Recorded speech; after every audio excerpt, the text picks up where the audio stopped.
Hilaria Baldwin briefly.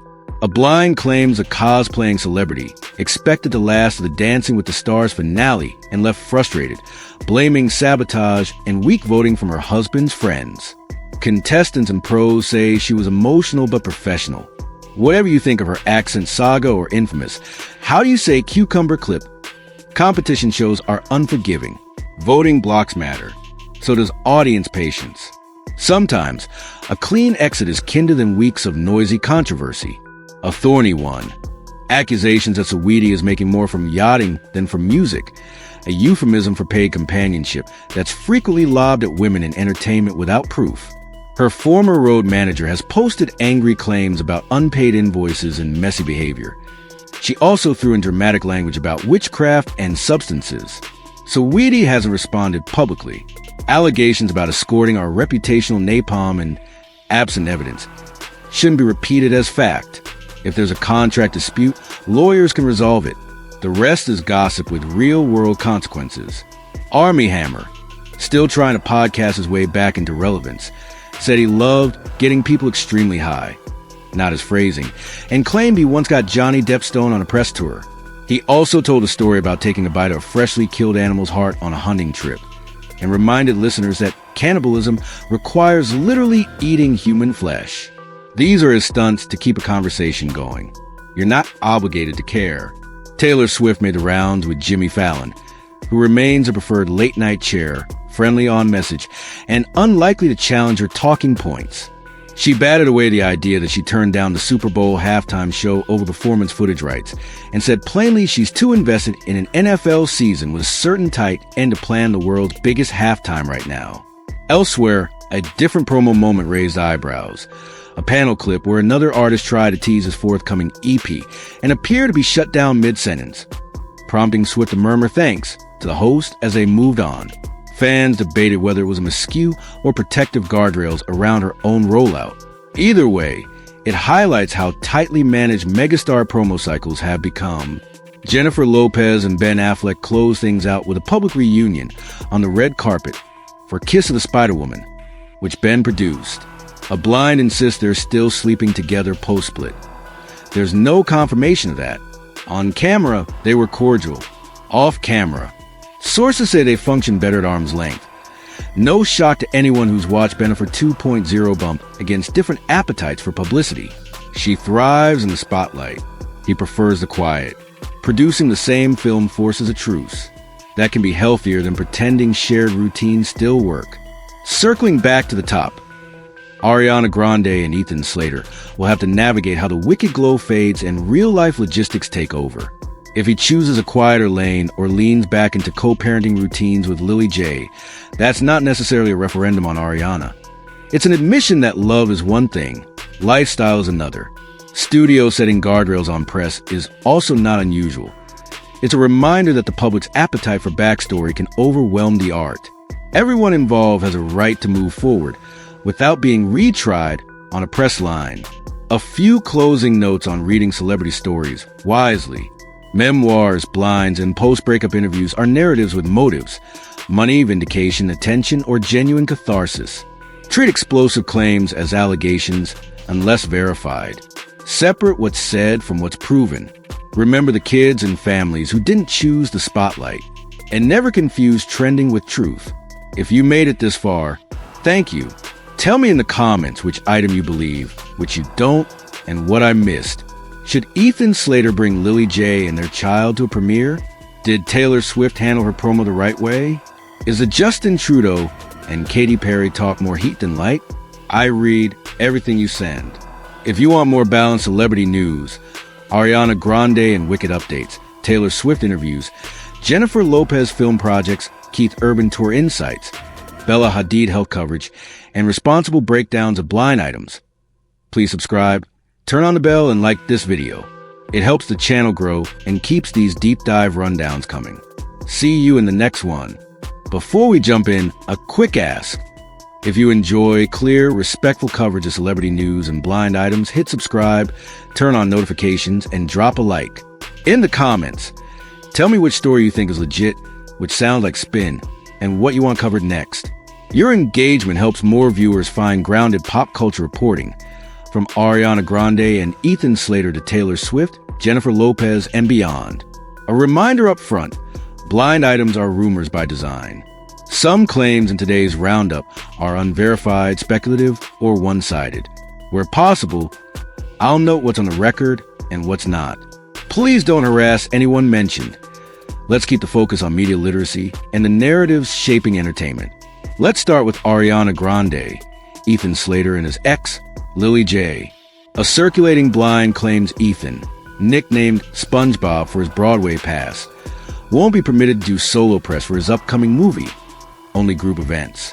The rumor adds that he plans to bring Lily and their child to at least one premiere as a quiet protest. If true, it's a striking choice. Studios often limit solo press when the off-screen storyline threatens to overshadow the work. Here, a public appearance with his ex would instantly become the headline. Would Lily agree? That's her decision alone.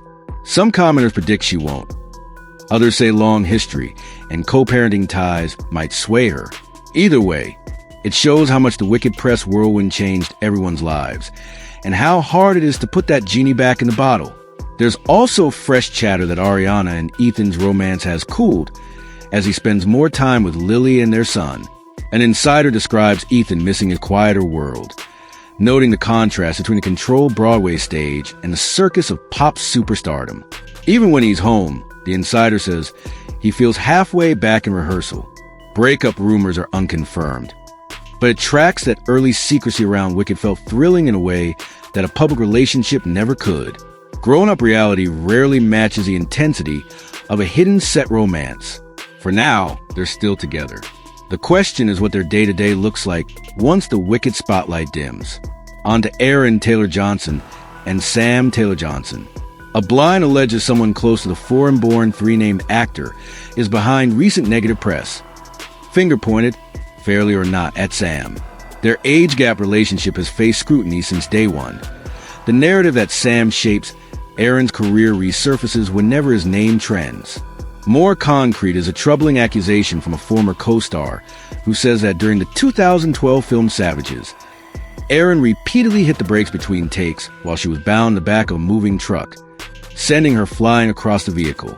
She says she didn't speak up at the time, later received an apology at a premiere, and still carries a memory.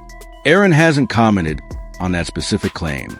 It's one of those industry stories that reminds us how easily on-set pranks cross into unsafe territory, especially when power dynamics are uneven. A sensitive segment next. Online discussion around a late boy bander has spiraled into speculation targeting a very much living artist.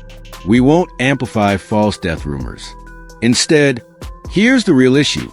An ex-partner has been accused by tabloids of contacting a family for money and, separately, posting digitally altered images meant to look like recent couple photos.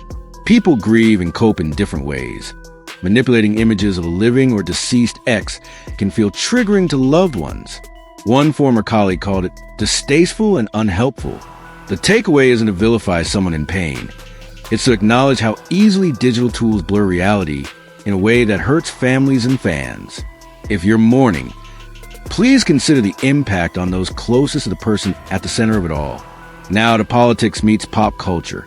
Justin Trudeau, Katy Perry, and Sophie Gregoire.